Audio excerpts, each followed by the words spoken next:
Hello, kumusta? Last Saturday na natin to. Magandang hapon po sa inyong lahat. Sa mga naka-duster na blue, sa mga nagni-meet dyan, sa mga restaurant, sa mga nakikinig sa treadmill ngayon, nanonood and all. December 27 na po, ilang araw na lang, magpapasko na. Happy New Year po sa inyong lahat. Happy ba naging 2025 natin? Although, alam niyo po, we're supposed to be thankful at all times. Ang nakakalungkot lang po, no, may mga tao talaga ngayong Kapaskuhan, mahihirapang maging masaya o magdiwang. For some of us, alam niyo po yon, yung season na to, yung hindi natin makukuha bang yung totally sumaya. Okay? Kasi may mga tao po ngayon na namatayan during this time of the year. Kami nga po, first time namin magpapasko, nawala yung mahal namin sa buhay, yung kapatid ng wife ko, di ba? Si Ate May, yung aming bunso kapatid ng misis ko. So parang siya lagi yung game master kapag Christmas party, namatay nung last May. So magkakaroon ng empty chair sa bahay. Okay? So may mga namatayan this year na, alam mo yon, masakit. Parang gusto mo mang magpasalamat for the year that, is gonna pass. Pero parang may kurot ba? Parang ang bilis mag-move on ng iba. No? Sinasabi nila, be thankful for all the memories. Pero sa puso natin, pagpapalit mo kahit ilang libong memories para sa isang conversation lang sa taong nawala. So, may mga OFW din po tayo, mga nanonood ngayon, nasa boarding house or nasa mga dorm nila or mga nasa bahay ng amo nila sa Dubai, sa Singapore, sa Saudi, sa Canada, America. Ang daming po, nagkalat mga OFW nanonood sa atin. Nag-scroll sila ngayon sa Facebook, nakikita yung mga pamilya nila dito sa Pilipinas, sabay-sabay kumakain. Taptalang ikaw, alam mo yon, nagpadala ka ng pera para sa Noche Buena nila. Pero ikaw nag-iisang kumain, di ba? So, may mga ganun pong sitwasyon na gustuhin mo magpasalamat ngayong season na to. Parang may kurot, may konting lungkot. May mga mag-asawang hiwalay ngayon.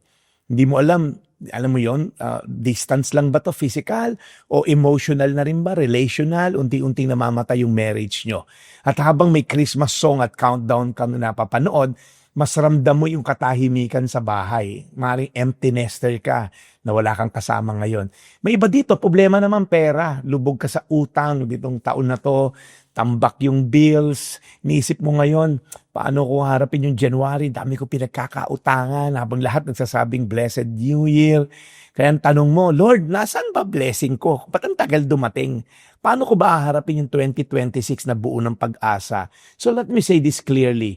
Kung nandito ka today at hirap kang magpasalamat, hirap kang maging thankful sa parating na taon, nasa tamang lugar ka, nasa tamang istasyon ka, huwag ka muna maglilipat.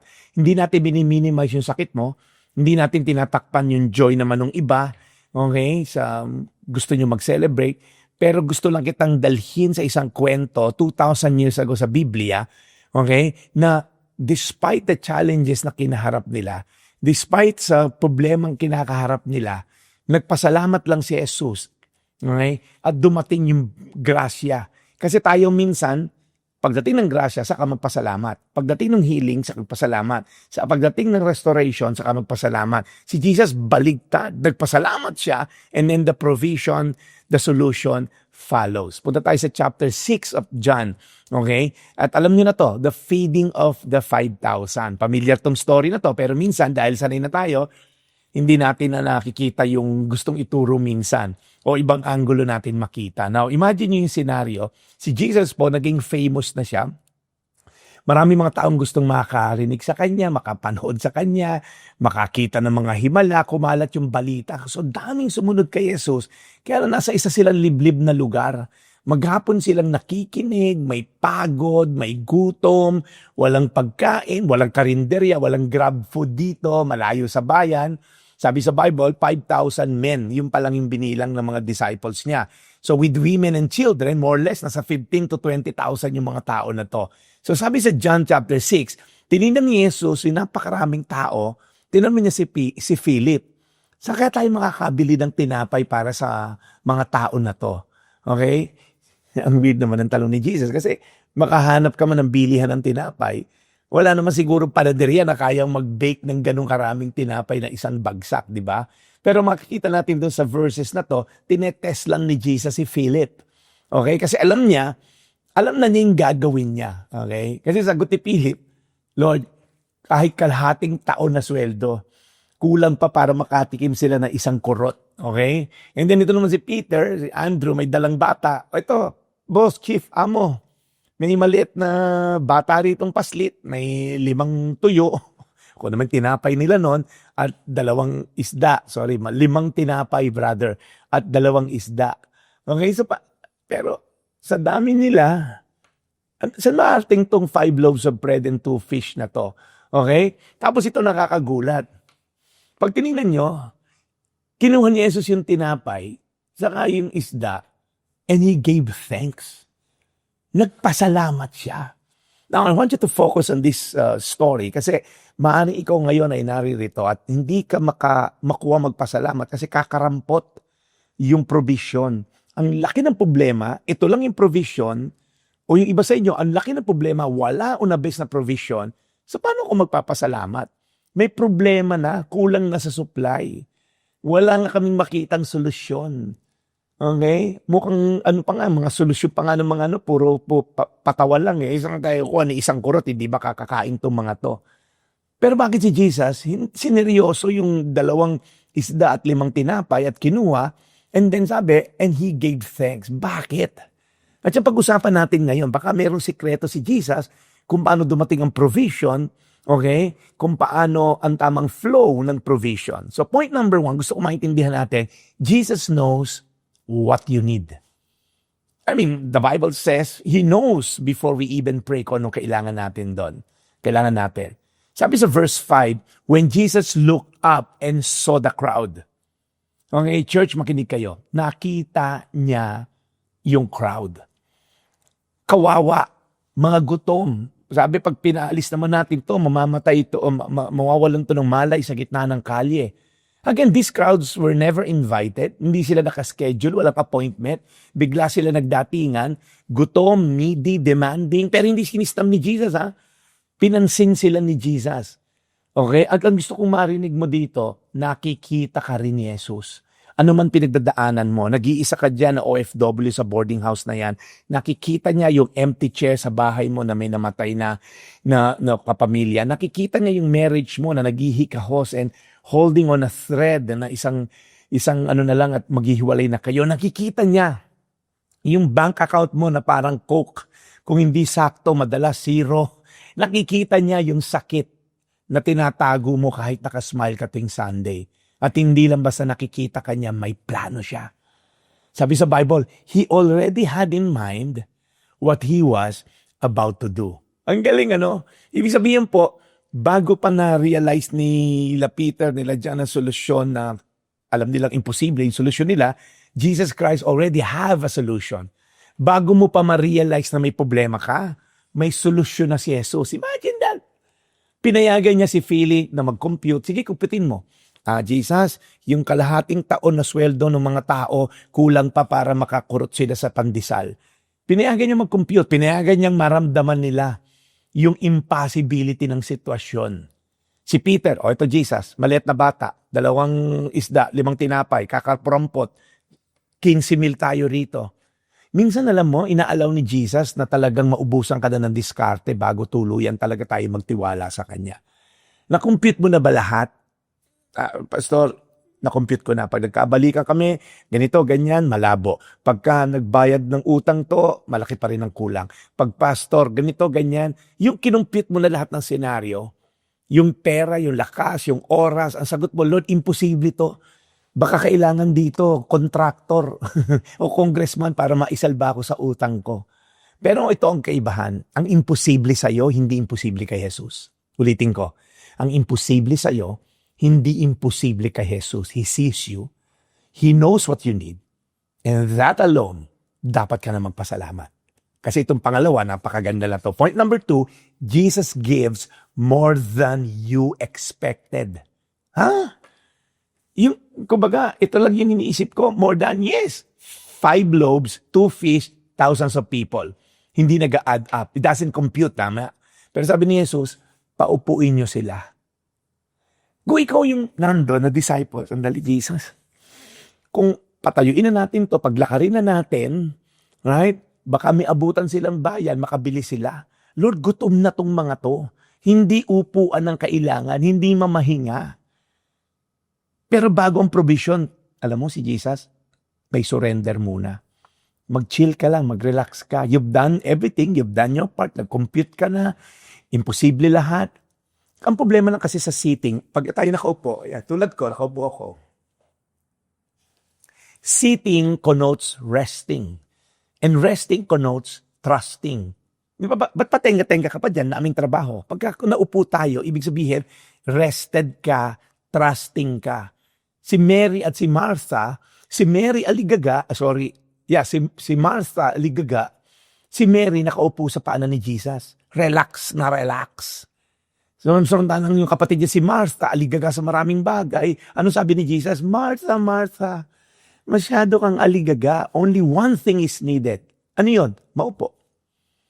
Yung pinili ng kapatid mo na si Mary, to be seated beside me. That's all that matters. Only one thing is needed. And maybe God is asking you today, are you seated? Or are you agitated? Are you, busy with a lot of things? But only one thing is needed, to be resting in the presence of Jesus. Isaiah 26:3, you will keep peace, you will keep in perfect peace those whose minds are steadfast because they trust in you. Ikaw daw ay magkakaroon ng perpektong peace? Katahimikan. Okay? Kasi nga po, when your mind are steadfast, ibig sabihin, nakafocus kay Christ, it is a mind that trusts in Him. Peace is promised, but it flows from trust. Ang problema, Pilipino tayo. Sanay tayong lumaban, dumiskarte, sanay tayong gumawa ng paraan, kahit illegal minsan, immoral. But you see, ang pinakamalakas na faith ay ang huminto at magtiwala. Then Jesus gave thanks. And then, pagkagbigay niya after He has given thanks, sinabi niya sa mga disciple, i-distribute niyo na to. Wow! Nagulat sila Peter, hindi na uubusan yung basket. Pagka-distribute, meron ulit. Pag ganito, and then bubuksan nila yung isang malaking basket, may tinapay na naman, may isda na naman. You see, the provision follows after the gratitude. When they offer it before God, then the multiplication happened. Maybe the question in your life today is, what's in your hand? Ano ba nasa kamay mo? Pastor, kakarampot lang, tinapay, saka isda, pero hindi ako masusustain for the year. What's in your hand? Because David only, 5 stones, but only one is needed to kill Goliath. Right?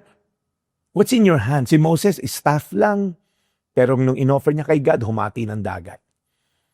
So what's in your hand?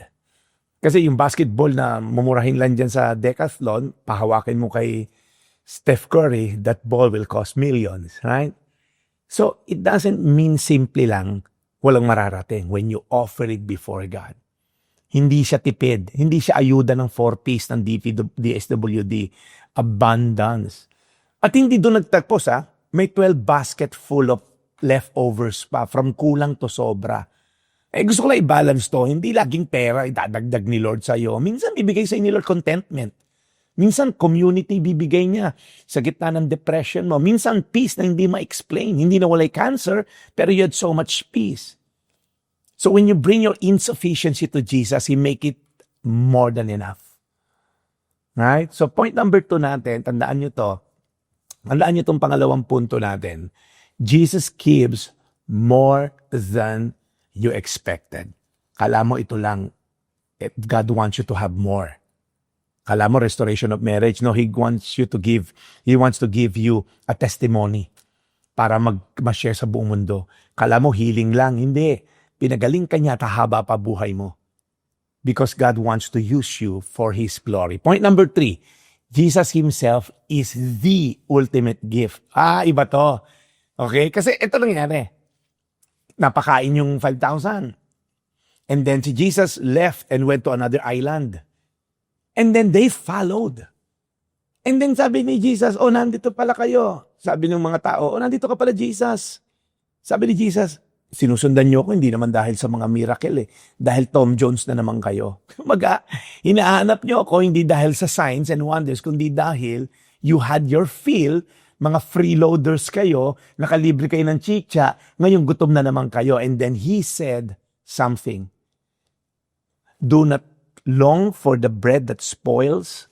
Huwag kayong maghangad ng mga tinapay na i-jebs nyo rin afterwards. Huwag kayong maghangad ng mga bagay na temporal at panandali at magugutom na naman kayo. Huwag kayong maghangad ng mga bagay na physical at temporal. Sabi niya, maghangad kayo ng mga bagay na eternal. And then, after the bread has been taken, naikain na nila, naidumi na nila, and then Jesus said, I am the bread of life. Yung palang feeding of the 5,000 is just a sermon illustration for his ultimate sermon the following day because ang ipipreach niya, I am the bread of life. Hindi lang ako nagbibigay ng tinapay, ako ang tinapay.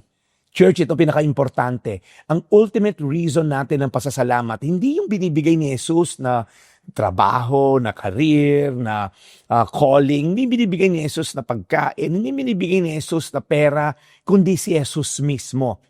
Ang ultimate reason ng ating pasasalamat kay Jesus ay ang pagkakaroon natin ng relationship sa Kanya. Maaaring hindi dumating yung trabaho ang pinagdadarasan mo. Maaaring hindi ma-fix agad yung relasyon na pinagdadaanan mo. Maaaring hindi ka pa gumaling ng cancer. Maaaring hindi magkabalika kayo mag-asawa this season. Maaaring hindi mawala yung lungkot. Maaaring hindi ka makauwi ng Pilipinas for the next few years. Pero sabi niya, hindi kita iiwanan. I will never leave you nor forsake you. The provision may be temporary, but the provider is eternal. Long for the provider more than the provision. Kung may Jesus ka, may sapat ka na. Kung meron kang Jesus sa puso mo, He is more than enough. He is all that you need. Grabe, no? Kaya ikaw na hirap magpasalamat ngayon. Ako na minsan hirap magpasalamat. Naiisip po ba natin na, sandali, nasan ba ako 5 years ago? Nasaan ba ako sa relasyon ko kay Jesus 10 years ago? Grabe, layo ko na pala. Grabe, ang bigat na pala ng relasyon namin ni Jesus. Ang dami na pala namin pinagdaanan. Grabe pala yung mga challenges ko noong araw. And then you become thankful. Kahit wala pang dapat ipagpasalamat ngayon feeling mo, you become thankful. Because God has been good. His presence has been there all along. Sabi sa Habakkuk, though the fig may not grow, though the sheep pen is empty. Sabi, ang daming problema, walang ubas, walang karne ng meat ng sheep, walang bunga yung mga figs and all. Sabi niya, but doesn't matter. I will still worship Him. I will still glorify Him. Sabi niya, ang galing nung sinabi doon na ang key to luck is to worship. And yet, I will worship you. And yet, I will call upon your name. And yet, I'll be thankful to you.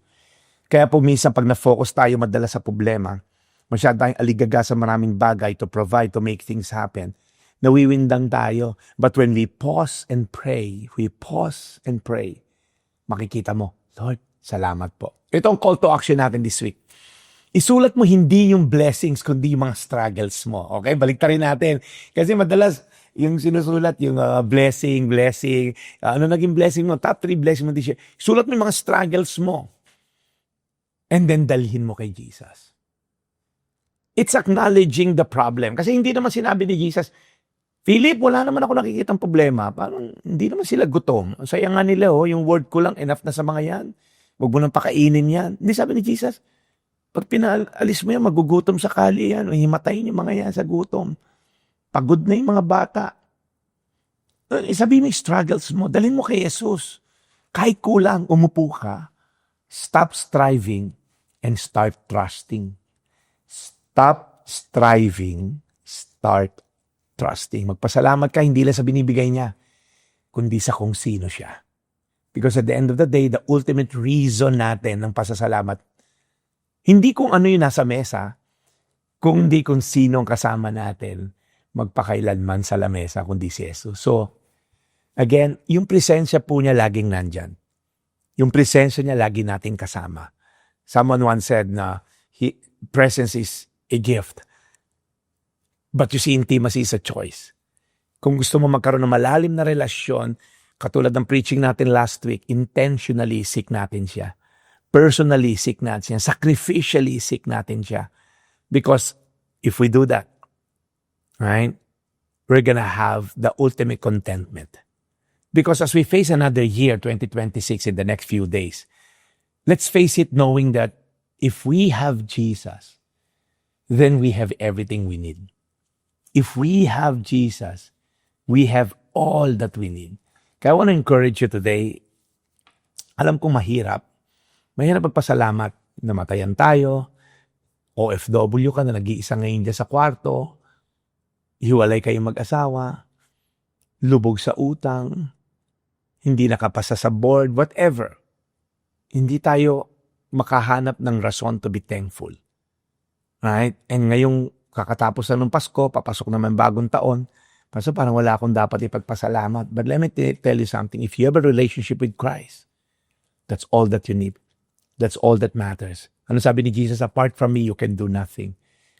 Kung meron ka ng lahat, wala si Kristo, wala ka rin kwenta.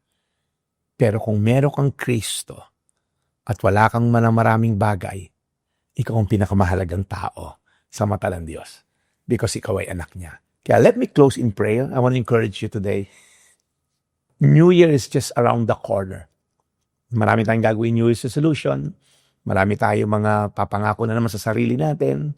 Tingnan natin, ano ba itong mga to? Are these temporal stuff? Gumanda career, gumanda ang takbo ng negosyo, maging healthy ang katawan. Okay naman lahat yan. Pero, nasaan yung angulo ng spiritual? Nasaan yung angulo na kailangan kong magkaroon ng malalim na pagkakakilala dito sa Diyos na to? At sana i-goal natin din next year. We're gonna have a great series about faith. At sana samahan nyo pa rin po kami. And exciting times po ang gagawin natin. We're gonna launch at our church next year. Okay, ilang araw na lang. We're gonna launch it. At nakaka-excite po. So kaya please do join dito sa WhatsApp community. Kung kayo'y hindi pa part ng WhatsApp community, I'm gonna flash a screen. Ayan po, please scan the QR code. Pag in-scan nyo po yan, kayo po ay mapupunta sa isang grupo ng WhatsApp community, global community po yan. At tayo magkakasama-sama dyan, mag-sharing ng prayer, magkaroon ng mga weekly meetings. So mag-i-enjoy po kayo dyan. So let me just end in prayer. That if you're having a struggle in thanking the Lord, my hope and prayer is that you'll find this name that is above all name, Jesus Christ. And then you're gonna have the best life ever. Contented, satisfied, fulfilled. Tayo manalangin. Panginoon, salamat po. As we enter, Lord, another year, may it be a year of breakthrough. May it be a year like no other. Maging ito, Lord, ay taon na walang katulad. Ito'y maging taon na walang, parang kakaiba siya for the past years because this year will be a deeper relationship with you, a greater relationship with you. Dinadalangin namin, Lord, na ngayong taon na to, Lord God, tulungan mo kami. Bigyan mo kami, Lord God, ng pagkakataon, Lord, na lumalim ang pananampalataya namin sa iyo. Tulungan mo kami, Lord God, na lumalim ang pagkakakilala sa iyo. Huwag niyo po kami, Panginoong, hayaan na maging, alam niyo yun, yung parang, yung kwento last week, yung indifferent, yung parang kaming, okay na yan, nagbe-pray naman ako, nanonood naman ako pag Sabado. Lord, we're gonna be sent out, Lord God, to be the salt and the light of this world. Tulungan niyo kami, Lord God, na makilala ka na mas malaliman. I-acknowledge namin lagi, Lord, ang presensya mo, na maaaring available ang presensya mo, but ang intimacy, Lord God, it's a daily choice, Lord God, of carrying our cross, Lord God. So, Father, I pray today, yung mga nakikinig sa kabilang side ng screen, I pray, Lord, that you'll give them the grace to say no to sin. You will give them the grace to share the gospel, Lord God, this year. To celebrate kami ng mga New Year, Lord God. I pray that you will bless, Lord God, this New Year. I pray that you will bless, Lord God, the works of your hand, Lord. So, Father, we thank you, Lord. Yung mga ginagawa namin, Lord God, sa mundo na to, magkaroon ng eternal purpose. Hindi lang, Lord, puro temporal lang habuli namin. But, Lord, yung eternal purpose mo, yung godly purpose. So, Lord, today, we just declare your blessing. We just declare your goodness. And tomorrow, Lord God, in the rest of the day, Lord God, na natitirang taon, we'll be forever grateful. We're gonna glorify you sa lahat na aming ginagawa. Maaring maliit na isda lang hawak namin at konting tinapay. But Lord, you're gonna multiply because we're gonna give thanks in all circumstances, as you said in your word. Then the peace of God that transcends all understanding will be upon us. So Lord, we thank you. Maraming salamat po, Panginoon, sa isang taon na lumipas. Pagpalain niyo po ang mga miyembro, Lord, ng grupo na to, Lord. I pray, Lord, yung WhatsApp community namin, lalo mong palakasin ang pananampalataya sa iyo. Salamat, Panginoon. And we just lift up to you this year. And next year will be a year that we're gonna look forward to because it's gonna be a year of the Lord's favor. In Jesus' name, amen, amen, amen. Alright, maaga tayo natapos ngayon. Again, ilang araw na lang po. Mag-New Year na. Enjoy the rest of the year. Be a blessing to someone. Be the salt and the light dito po sa mundo na to. Masyado madilim tong mundo natin. Be the salt that God has called you to be. Preserve, create thirst for the gospel, for the people around you, and be the light of this world because we are enlightened by God. So marami pong salamat sa isang taon na hindi man tayo isang taon na ilang buwan na nagsama-sama tayo, and next year we're gonna launching something big. God bless you and Happy New Year.